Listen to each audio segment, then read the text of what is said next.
Une femme pauvre a payé les courses d'un sans-abri sans imaginer qu'il était un PDG millionnaire. Sa vie a changé à jamais.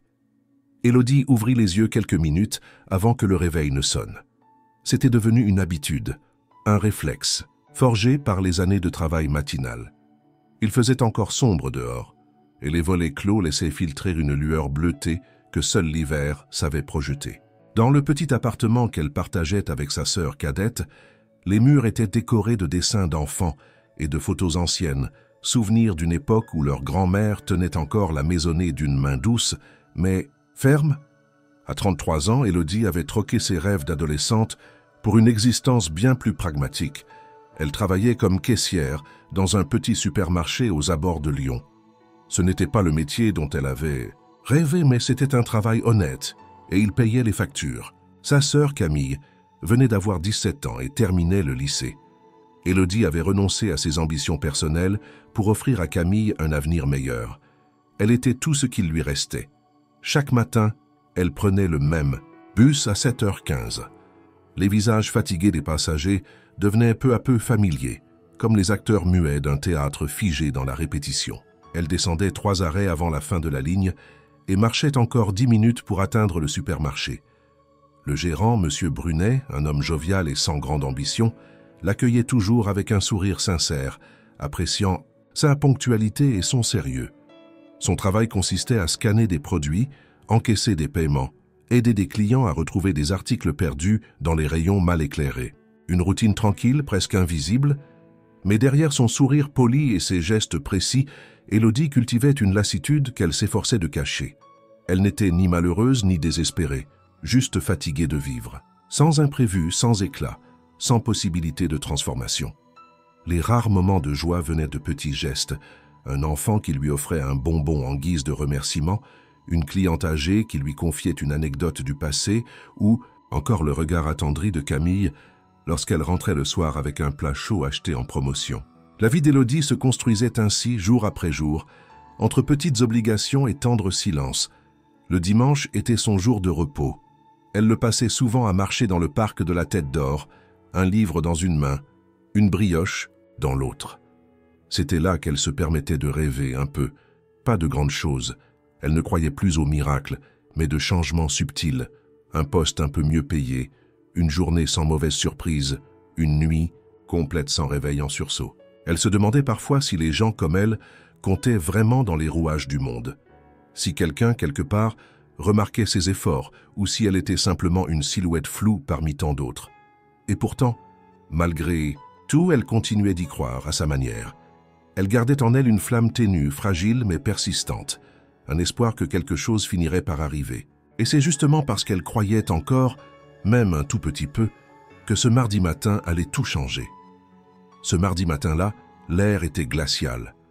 Un vent sec balayait les trottoirs, forçant les passants à rentrer la tête dans leur manteau.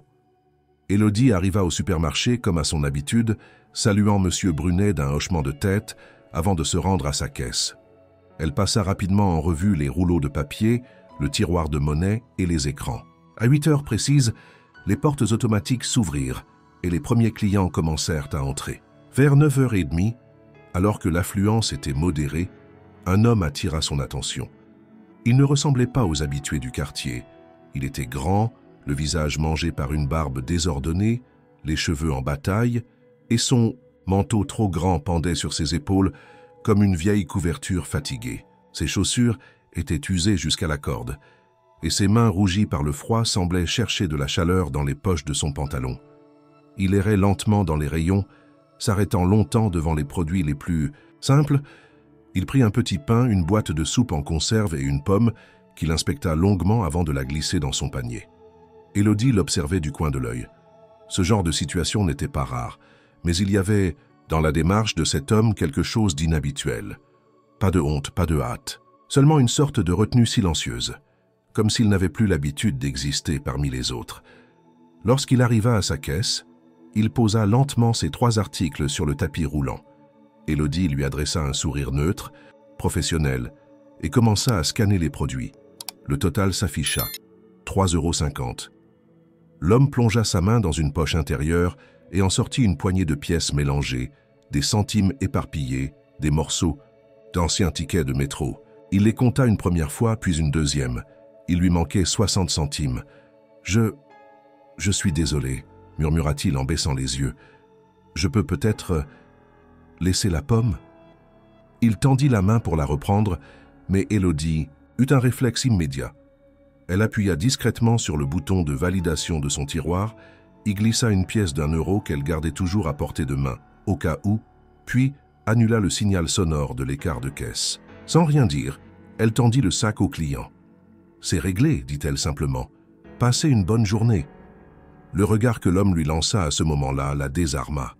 Ce n'était pas un regard de pitié ou de honte.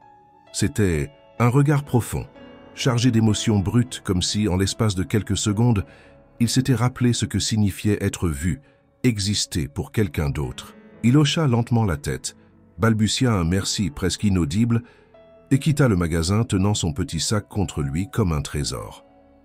Élodie ne dit rien. Elle continua son travail, servit la cliente suivante comme si de rien n'était, mais son esprit resta un long moment accroché à ce regard. Elle n'en parla à personne. Ce n'était pas la première fois qu'elle faisait ce genre de choses. Mais quelque chose, cette fois, restait suspendu en elle comme une vibration fragile. Un lien invisible venait peut-être de naître, ou peut-être pas. Elle n'attendait rien en retour. Elle ne pouvait pas imaginer que ce simple geste venait de déclencher un enchaînement d'événements qui allait bouleverser sa vie. 2 jours passèrent, chargés de la banalité coutumière. Les clients défilaient. Les rayons étaient réapprovisionnés. Les caisses résonnaient du bip régulier des codes barres. Élodie continuait sa routine sans y penser vraiment. L'incident de l'homme sans abri s'était rangé dans un coin de sa mémoire, comme tant d'autres petites histoires du quotidien qu'elle avait apprises à laisser passer. Elle ne s'attendait pas à le revoir. Ces gens apparaissaient et disparaissaient, comme des ombres traversant la lumière. Ce jeudi matin-là, pourtant, quelque chose troubla l'équilibre ordinaire. Vers 10 heures, alors qu'elle servait, un couple âgé, elle leva les yeux et aperçut, près de l'entrée du magasin, une silhouette figée. L'homme était là. Il portait toujours son vieux manteau, mais quelque chose en lui semblait changer. Il ne tenait rien à la main, ne cherchait pas à acheter quoi que ce soit. Il observait. Plus précisément, il observait Élodie. Elle détourna les yeux brièvement, troublée, puis les reporta vers lui.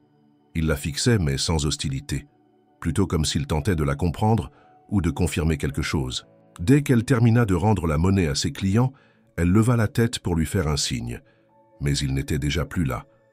Elle sursauta légèrement en entendant son nom à l'interphone. « Élodie, vous pouvez venir une minute à l'accueil, s'il vous plaît. » Elle se dirigea rapidement vers la petite salle vitrée près de l'entrée, où l'assistante de direction tenait quelque chose entre les mains. « Une personne vous a laissé ça, » dit-elle en tendant un petit papier plié en 4. Il est parti aussitôt après. Élodie déplia le billet. L'écriture était sobre, presque scolaire. Une seule phrase y était inscrite. « Parfois, un geste change tout, merci. » Elle resta immobile, fixant les mots comme si le papier allait lui révéler davantage. Il n'y avait ni signature, ni date. Juste cette phrase, comme un écho suspendu, dans l'air. Tout l'après-midi, elle se surprit à penser à ce message. Ce n'était pas le remerciement qui la troublait, mais la détermination de l'homme à revenir. Pourquoi? Que voulait-il vraiment lui dire? Et pourquoi maintenant? La vie lui avait appris à se méfier des intentions trop floues. Mais il y avait dans ce geste quelque chose d'étrangement pur, désintéressé. Il n'avait rien demandé, il n'avait même pas cherché à lui parler. Il était venu seulement pour lui laisser une pensée. Ce soir-là, en rentrant chez elle, Élodie conserva le petit papier dans le tiroir de sa table de chevet, entre une vieille photo de famille et un marque-page usé.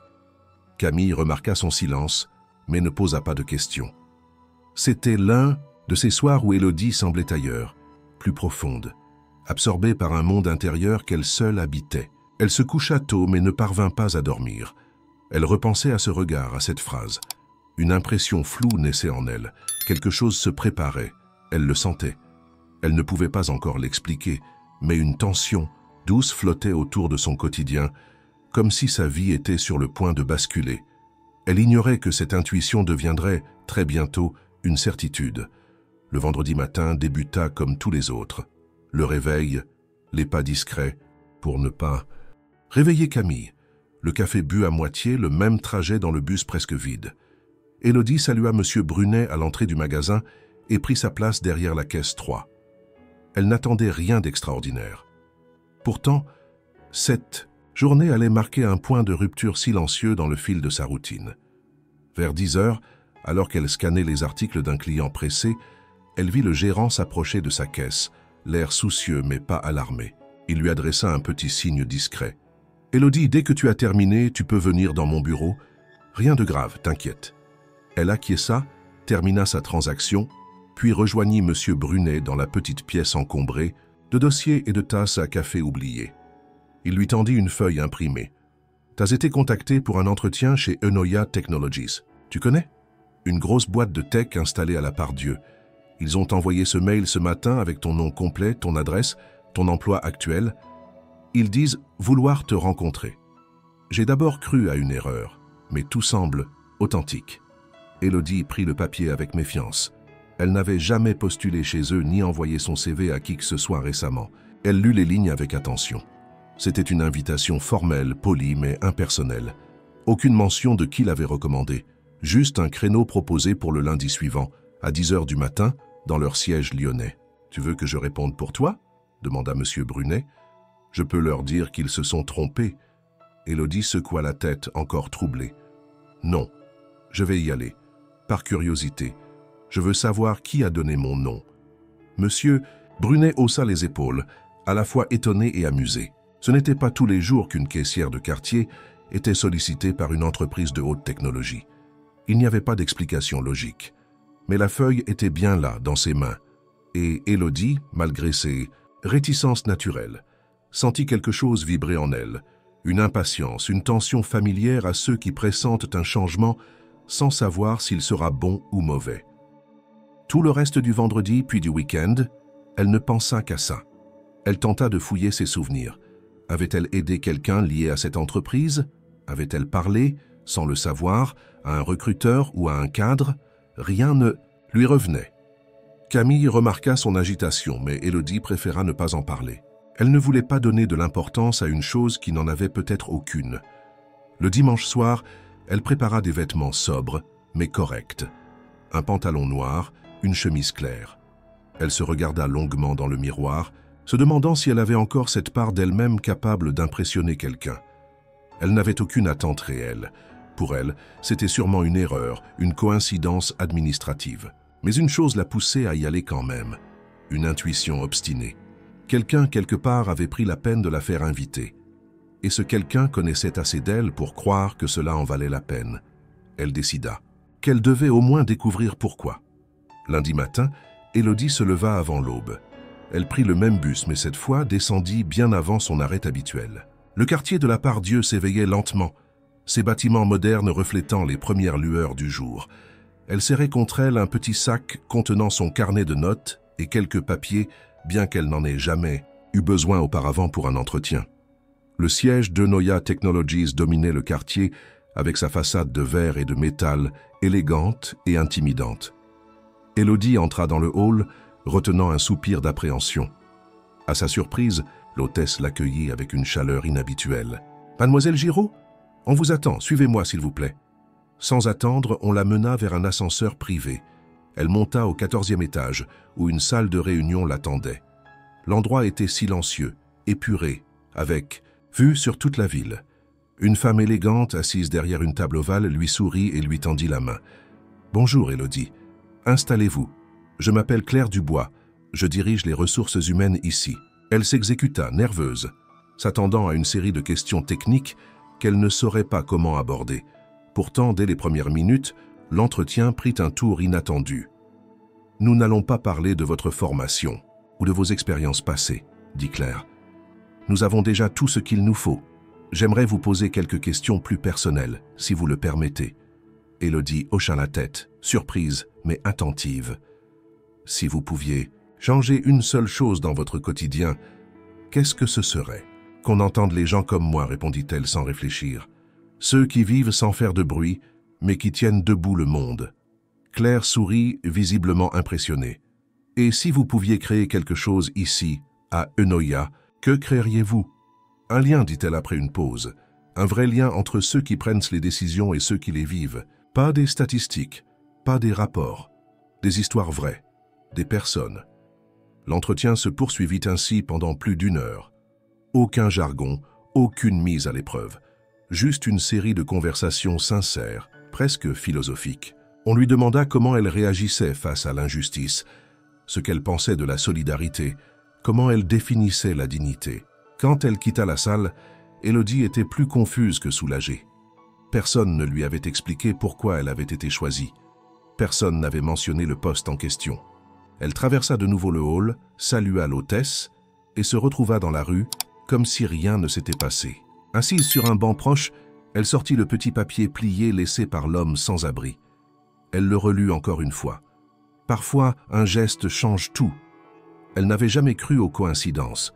Mais si ce rendez-vous étrange était lié à ce jour-là, et si quelqu'un derrière les murs de cette entreprise gigantesque avait été témoin de son geste et l'avait vu autrement que comme un simple acte de gentillesse? Elle n'avait pas de réponse. Mais pour la première fois depuis longtemps, elle sentait que quelque chose d'invisible bougeait autour d'elle. Quelque chose qu'elle ne contrôlait pas. Les jours suivants, Élodie reprit son poste au supermarché avec une étrange sensation d'attente. Elle n'avait reçu aucune nouvelle de Noya Technologies, pas même un accusé de réception. Pourtant, l'entretien l'avait profondément marquée, pas par ce qu'on lui avait promis, car on ne lui avait rien promis, mais par l'attention qu'on lui avait accordée, comme si son vécu avait soudainement acquis de la valeur. Elle tenta de ne pas y penser, mais les questions posées résonnaient encore en elle, comme si elles avaient creusé un sillon dans son esprit. Et puis, il y avait ce nom, Eunoia. Elle ne le connaissait pas bien. Un soir, en rentrant chez elle, poussée par la curiosité, elle alluma son vieil ordinateur portable et lança une recherche. Le site de l'entreprise s'ouvrit rapidement. Design épuré, slogans ambitieux, créer l'avenir par l'intelligence humaine. Innover pour relier les mondes. Elle parcourut les différentes sections, découvrit qu'ils œuvraient dans le développement d'algorithmes sociaux, d'applications pour l'inclusion numérique, de plateformes d'entraide. Mais ce fut dans la rubrique « Direction » qu'elle s'arrêta net. Une galerie de portraits professionnels s'affichait. À la 3e photo, son souffle se suspendit. Julien Moreau, fondateur et PDG, âgé de 38 ans. Un visage sérieux, élégant, regard perçant. Elle connaissait ce nom. Elle l'avait déjà entendu dans les journaux, dans les discussions de clients. Un entrepreneur prodige, connu pour avoir construit son empire technologique en moins de 10 ans. Mais surtout, un homme qui avait soudainement disparu de la vie publique plusieurs mois auparavant, après un drame personnel.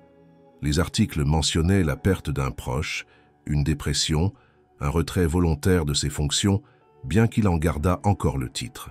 Elle contempla la photo longuement. Il y avait quelque chose, un détail infime, une intuition désordonnée. Et si? Non. Ce serait absurde. Impossible que l'homme qu'elle avait vu, vêtu de haillons, affamé, soit ce même Julien Moreau. Elle chercha plus loin, lut des articles, regarda des vidéos d'interviews.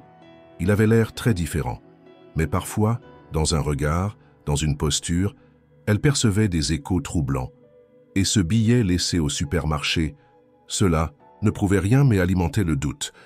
Elle tenta d'en parler à Camille, qui l'écouta d'une oreille distraite. « Tu crois que le clochard que t'as aidé, c'était un genre de PDG caché? C'est un peu tiré par les cheveux, non ?» Élodie n'insista pas. Elle savait combien tout cela paraissait invraisemblable. Elle-même hésitait entre fascination et scepticisme. Mais une conviction silencieuse commençait à naître en elle. Il y avait trop de signes, trop de coïncidences. Et puis, il y avait ce sentiment que quelqu'un, quelque part, l'observait. Pas de manière intrusive, mais comme un phare dans la nuit qui éclaire à distance sans jamais se montrer. Le samedi suivant, elle termina son service un peu plus tard. La nuit était tombée. En sortant du magasin, elle eut l'étrange impression d'être attendue. Elle balaya la rue du regard. Rien, juste les lampadaires et le silence. Elle haussa les épaules, puis commença à marcher. Mais ce qu'elle ignorait, c'est que la réponse à ses doutes allait lui apparaître beaucoup plus vite qu'elle ne l'imaginait, et bien plus clairement qu'un simple visage dans une photo figée. Il faisait froid ce soir-là. Élodie marchait rapidement, le col relevé, pressée de rentrer. Le supermarché avait été calme, mais une tension sourde l'accompagnait depuis le matin. Elle n'avait pas cessé de penser à Julien Moreau, à ce visage figé sur l'écran, si éloigné de l'homme qu'elle avait rencontré en chair et en os, et pourtant si étrangement familier. À l'angle de la rue Pierre-Sémard, juste avant d'atteindre son arrêt de bus, elle ralentit. Une silhouette se tenait là, adossée au mur, les mains dans les poches. Contrairement à la dernière fois, il ne portait plus de vêtements déchirés. Son manteau était sobre, élégant. Il avait le visage rasé, les cheveux coupés courts, mais ses yeux, eux, étaient les mêmes, clairs, pénétrants, empreints de cette fatigue profonde que seule une chute intime peut imprimer. Il s'avança, doucement, comme pour ne pas l'effrayer. Élodie. Elle s'arrêta net, les jambes figées. Il savait son nom. « Vous me reconnaissez ?» demanda-t-il d'une voix posée. Elle ne répondit pas tout de suite. Elle le détailla du regard. Il n'y avait plus de doute. La posture, la voix, les traits, c'était lui, l'homme de la soupe, du pain, de la pomme, mais aussi celui de la photo dans l'organigramme de Noia, Julien Moreau. « C'est vous ?» souffla-t-elle. Il hocha lentement la tête. « Oui, c'est moi, et je vous dois bien plus qu'un merci. » Elle resta immobile, troublée, déstabilisée. Il reprit doucement comme s'il récitait quelque chose qu'il avait longtemps préparé. « Après la mort de mon frère, j'ai tout quitté. Mon travail, ma maison, ma vie. J'ai erré, sans but. Je voulais me punir, je crois. Disparaître du monde que j'avais aidé à construire. J'étais vide, jusqu'à ce matin-là dans votre supermarché. » Élodie fronça les sourcils, méfiante. « Ce que j'ai fait, je l'aurais fait pour n'importe qui. »« Justement, dit-il, vous ne saviez rien de moi. Vous avez agi sans attendre de retour. Et c'est ça qui m'a réveillé. Ce geste m'a ramené à l'essentiel. J'ai revu toute ma vie à travers ce moment-là. J'ai vu ce que j'étais devenu et ce que je pouvais encore devenir. » Elle détourna les yeux. Elle ne savait pas quoi répondre. Trop d'émotions se bousculaient en elle. La surprise, la colère, la confusion. Pourquoi me chercher? Pourquoi ce billet? Pourquoi l'entretien? Parce que je voulais savoir si ce que j'avais perçu chez vous était réel. Et c'est le cas. Vous avez quelque chose que j'ai perdu en route. Une capacité à voir les gens. Vraiment. J'ai besoin de vous, Élodie. Pas pour me sauver cette fois, mais pour changer ce qu'on construit.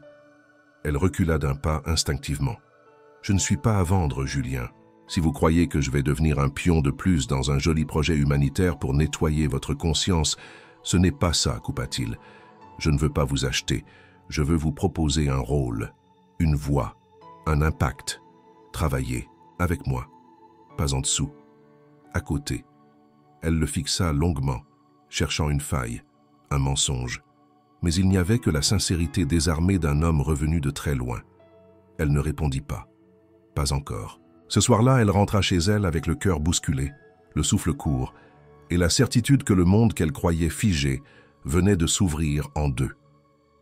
Le lendemain matin, Élodie se réveilla plus tôt que d'habitude. Elle n'avait pratiquement pas dormi. Les mots de Julien résonnaient encore dans sa tête, se mêlant à ses propres pensées, souvent contradictoires. Elle n'avait rien raconté à Camille. Elle n'était même pas certaine de pouvoir expliquer ce qui se passait. C'était comme si la réalité s'était tordue autour d'elle, comme si tout ce qu'elle avait toujours cru stable venait d'être déplacé d'un cran. Julien Moreau. Ce nom, elle l'avait lu, entendu, mais jamais imaginé dans son quotidien. Encore moins comme l'homme sans-abri à qui elle avait offert un repas. Et maintenant, il lui proposait une place à ses côtés, dans une entreprise, à la renommée mondiale. Cela n'avait aucun sens. Ou plutôt, cela en avait trop, justement. Et c'est ce qui la rendait méfiante. Elle refusa de répondre à son message, pourtant sobre. « Je comprends si vous avez besoin de temps. Je reste disponible, sans attendre de vous autre chose qu'une réponse sincère. » Élodie ne voulait pas être une expérience de rédemption. Elle avait connu trop de gens qui promettaient des changements pour ensuite retourner à leur confort, oubliant ceux qui les avaient inspirés. Elle n'était pas un symbole. Elle était une femme qui se battait chaque jour pour que sa sœur ait un avenir, pour que son monde ne s'effondre pas. Ce jour-là, au supermarché, elle fut distraite, moins attentive. Monsieur Brunet le remarqua. « Tout va bien, t'as l'air ailleurs aujourd'hui. »« Je réfléchis, répondit-elle, évasive. Elle n'osa pas en dire plus. À qui aurait-elle pu expliquer que le PDG d'Eunoia voulait l'embaucher à ses côtés? Cela sonnait comme un conte, une fable moderne, pas comme quelque chose qu'on vit vraiment. Le soir venu, elle trouva Julien qui l'attendait non loin de chez elle, debout près d'un lampadaire. « Je ne suis pas venu vous convaincre, » dit-il en la voyant arriver. « Juste vous parler, une dernière fois si vous le souhaitez. » Elle resta silencieuse. Il reprit. « Je comprends vos doutes, et je ne veux pas vous imposer quoi que ce soit. Mais je crois en vous. Pas parce que vous m'avez tendu la main ce jour-là, mais parce que ce que vous avez fait, vous l'auriez fait même si j'étais resté une ombre. Vous n'avez pas agi pour être vu. Et c'est exactement ce qu'il manque, là où je travaille. » Elle croisa les bras, le regard dur. « Vous dites vouloir changer les choses, mais vous restez le chef, celui qui décide. » « Justement, dit-il, je veux remettre en question cette logique, et j'ai besoin de personnes comme vous, avec votre lucidité, votre vécu. Pas pour remplir des quotas, pour réfléchir avec moi à l'impact réel de ce qu'on fait. Je vous propose un poste nouveau, consultante en impact social. Vous participerez aux décisions. Vous serez ma voix là où je ne sais plus écouter. » Élodie sentit une hésitation en elle. Ce n'était pas une promesse vague. Il ne parlait pas de charité ou de reconnaissance. Il lui proposait un rôle, une position d'égal à égal. Et contre toute attente, elle sentit son instinct lui dire que c'était sincère. « D'accord, souffla-t-elle, mais à mes conditions. Je garde mon indépendance. Je ne deviens pas un visage sur vos brochures. » Julien sourit. Ce n'était pas un sourire de victoire. C'était celui d'un homme soulagé de voir qu'elle restait fidèle à elle-même. « C'est justement pour ça que je vous ai choisi, Élodie. » Et ainsi, sans fanfare ni promesse excessive, elle fit le premier pas vers une vie qu'elle n'aurait jamais imaginée. Le premier jour d'Élodie chez Eunoia Technologies ne ressembla à rien de ce qu'elle avait connu auparavant. On ne lui donna ni badge provisoire, ni manuel d'intégration. Dès son arrivée, elle fut accueillie par Julien en personne, qui l'attendait dans le hall comme s'ils étaient de vieilles connaissances. Il lui serra la main sans formalité, puis l'invita à monter au 15e étage, un espace lumineux, récemment aménagé en salle de réflexion collaborative. « C'est ici que tu travailleras, dit-il simplement. Ce n'est pas un bureau, c'est un point d'observation. Et surtout, un endroit pour remettre en question tout ce qu'on croit savoir. » Élodie s'assit, encore peu à l'aise. Tout était trop silencieux, trop poli. Elle se sentait comme un corps étranger dans un écosystème sophistiqué. Pourtant, elle commença à prendre des notes, à écouter les réunions, à poser des questions que personne n'osait poser. Peu à peu, sa voix se fit entendre, non pas par force mais par clarté. Pourquoi ce projet vise-t-il uniquement les grandes métropoles et les zones rurales? Qui exactement a été consulté pour ce programme d'inclusion numérique? Des ingénieurs ou les personnes concernées?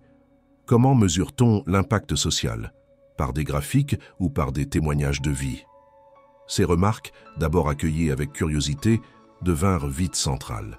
Certains cadres étaient sceptiques, d'autres carrément irrités. Mais Julien restait ferme. Élodie n'était pas là pour décorer les réunions. Elle était là pour les transformer. Elle fit connaissance avec les différents services, visita les projets pilotes, parla avec des bénéficiaires de programmes d'aide numérique. Elle se plongea dans les témoignages de personnes isolées, désorientées par la technologie, parfois humiliées par des systèmes censés les aider. Et elle retranscrivait tout cela, sans filtre, dans des rapports qui finissaient directement sur le bureau du PDG. Parallèlement, la présence d'Élodie changea subtilement l'atmosphère au sein de l'entreprise. Elle posait des questions simples mais essentielles. Elle rappelait à tous que les algorithmes étaient faits pour des humains, pas pour des actionnaires. Sa franchise et sa clarté désarmaient même les plus cyniques. Julien, de son côté, retrouvait un rythme, un peu. Il passait de longues heures à discuter avec elle, non pas comme un patron avec une employée, mais comme un égal. Il écoutait, prenait des notes, remettait en question ses propres décisions passées. Il n'était plus ce génie solitaire que les médias avaient adulé. Il redevenait un homme qui cherchait du sens. Élodie, sans le vouloir, devenait un pivot. Non pas une héroïne, elle refusait ce mot, mais une référence de bon sens et de vérité brute dans un monde saturé de stratégie. Certains employés commencèrent à lui demander conseil. D'autres la remercièrent discrètement d'avoir ramené l'humain au cœur de l'entreprise. Et malgré les doutes, malgré la peur de n'être qu'un passage dans un plan plus grand qu'elle, elle sentait que, pour la première fois, elle avait une place. Pas un emploi, une mission, une cause.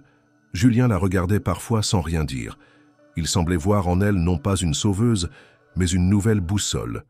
Et elle, de son côté, commençait à voir en lui autre chose qu'un PDG en quête de rédemption. Mais alors que tout semblait s'aligner, une tempête innate, tendue allait bientôt frapper de plein fouet le fragile équilibre qu'ils avaient bâti. Un matin de décembre, l'atmosphère chez Eunoia devint plus tendue que d'habitude. Les couloirs bruissaient de conversations à voix basse, les réunions se succédaient à huis clos, et certains cadres évitaient délibérément le regard d'Élodie. Elle sentit rapidement que quelque chose clochait. Julien, d'ordinaire transparent avec elle, semblait soucieux, absorbé par des dossiers qu'il ne partageait pas. Lorsqu'elle finit par l'interroger, il resta évasif. Une décision stratégique est en cours. Le conseil d'administration veut revoir certaines priorités. Rien d'inhabituel. Mais ça va toucher des projets sensibles. Élodie insista. Toucher, comment? Supprimer, réduire, réorienter. Il baissa les yeux. Le secteur d'impact social est jugé peu rentable. Certains veulent le fusionner avec le marketing. D'autres, tout bonnement, le supprimer. Elle sentit une colère sourde monter en elle. Depuis son arrivée, elle avait vu les effets réels des actions menées, des familles accompagnées dans leur transition numérique, des quartiers reconnectés, des jeunes formés. Tout cela allait être balayé d'un trait de stylo. « Tu comptes faire quoi » demanda-t-elle, les bras croisés. « Je tente de convaincre le conseil, mais ils sont nombreux, et ils voient les chiffres, pas les visages. Pas comme toi. » Pour la première fois depuis leur collaboration, Élodie sentit une distance entre eux, comme s'il y avait un monde qu'il ne voulait pas l'inviter à traverser. Un monde d'intérêt, d'action, de pressions invisibles.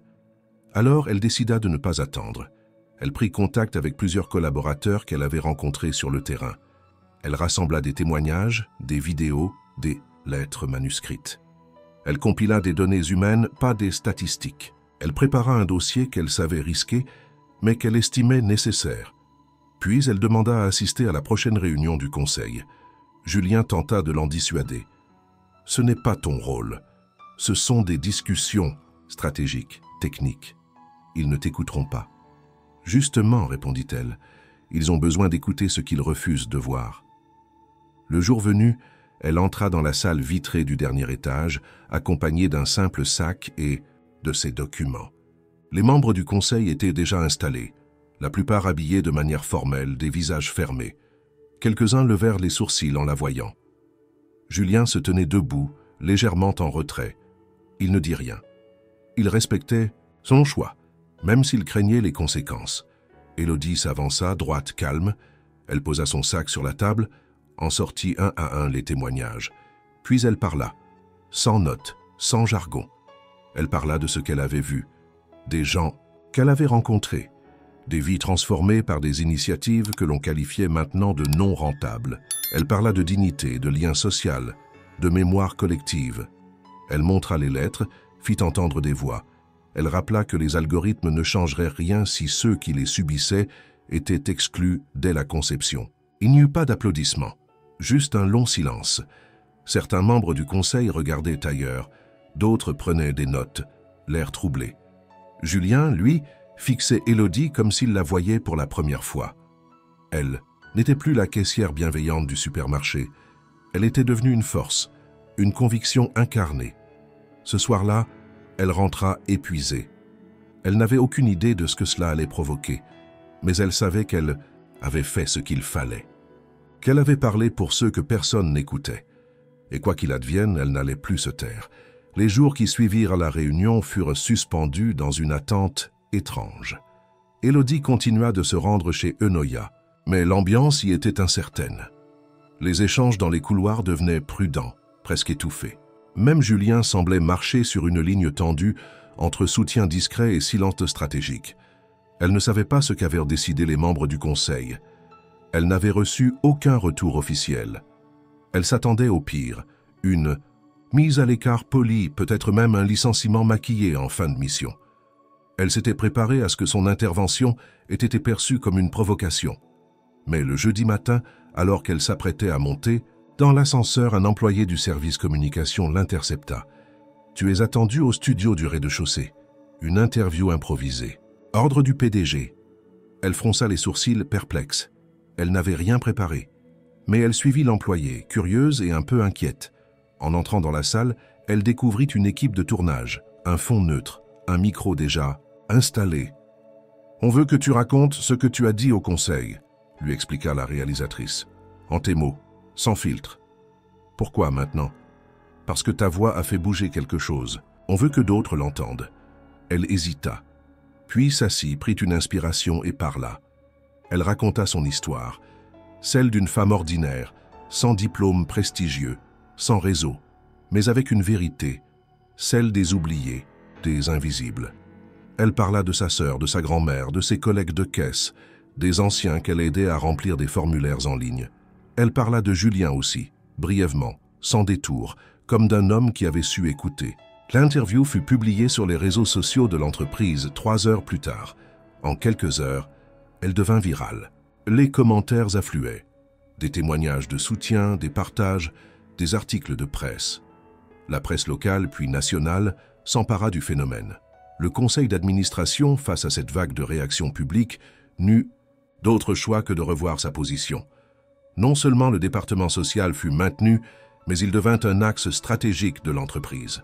On annonça la création d'une nouvelle cellule d'innovation sociale avec un budget renforcé et une direction indépendante.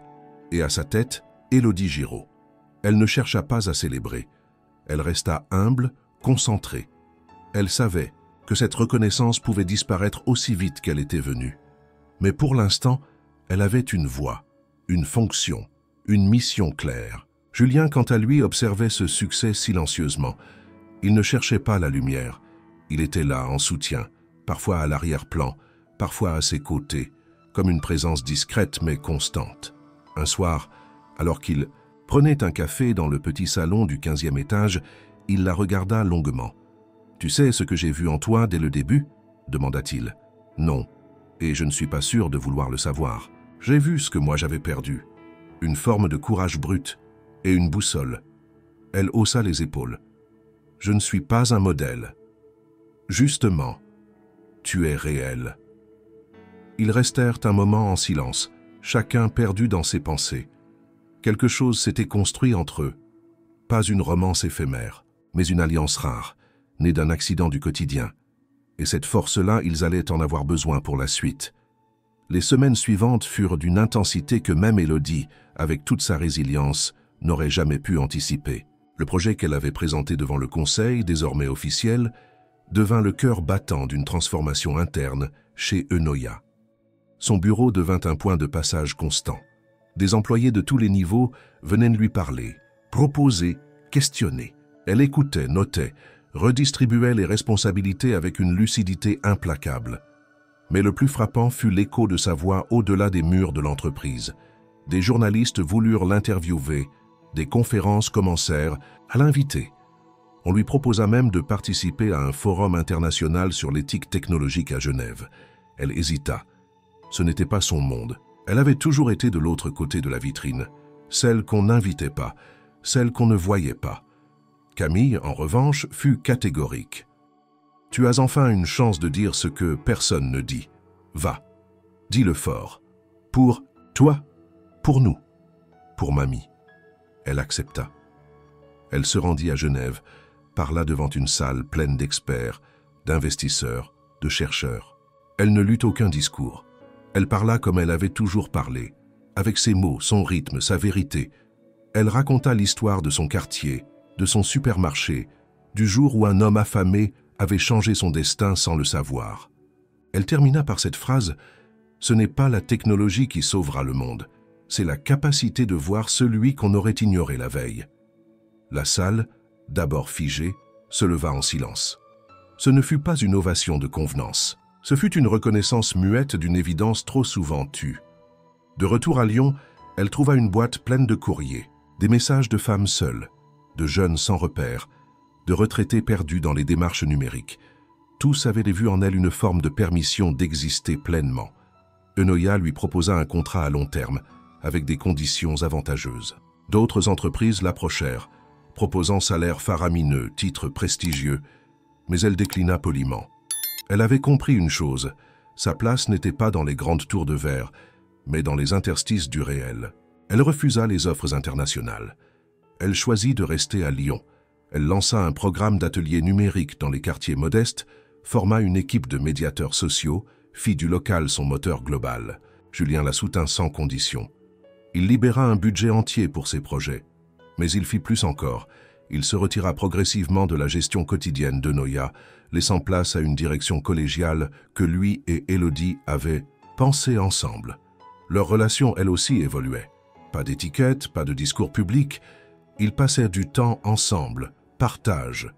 Qu'un des repas, des silences, des débats. Une forme d'intimité rare, faite de respect et d'écoute mutuelle. Élodie ne cherchait pas à tout contrôler. Elle avait vu ce que le pouvoir faisait à ceux qui le désiraient trop. Elle avançait, doucement, avec la certitude que chaque geste sincère avait un point réel. Et dans cette vie nouvelle, elle ne se sentait ni au sommet, ni à part. Juste à sa place. Une place qu'elle s'était construite avec un acte de pure humanité. Un matin ordinaire dans une file de caisse anonyme. Les mois passèrent et avec eux, les grands titres s'estompèrent. Le nom d'Élodie n'était plus au centre des actualités, mais son influence continuait de grandir, discrètement, solidement. Dans les quartiers périphériques de Lyon, son équipe multipliait les ateliers de formation. Des adolescents apprenaient à maîtriser des outils numériques. Des seniors retrouvaient leur autonomie administrative, des femmes en reconversion découvraient de nouvelles compétences. Et dans chaque action, il y avait un peu d'elle, sa rigueur, sa bienveillance, sa conviction que la dignité passe par l'écoute. Julien, de son côté, avait quitté la une des journaux depuis longtemps.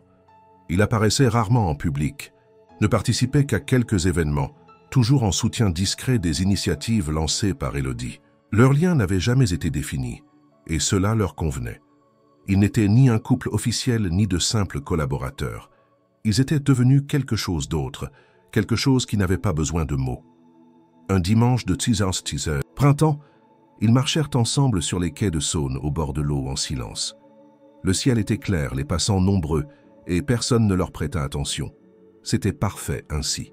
« Tu te souviens de ce jour ?» demanda Julien. « Lequel ? Celui où tu m'as offert un sac avec une pomme, une soupe et un petit pain. J'ai gardé cette image dans ma tête. Ce sac, c'était tout ce que j'avais. Et c'était suffisant. Ce geste m'a rappelé que j'étais encore un être humain. » Elle sourit mais ne répondit pas tout de suite. Elle regardait l'eau couler lentement, comme si le passé flottait à sa surface. « Ce n'était pas grand-chose, murmura-t-elle enfin. C'était tout. Pour moi, c'était tout. » Ils s'arrêtèrent un instant, appuyés contre la rambarde. Le monde continuait autour d'eux, indifférent, comme il l'avait toujours été. Et pourtant, ils savaient que leur histoire, aussi discrète soit-elle, avait laissé une trace.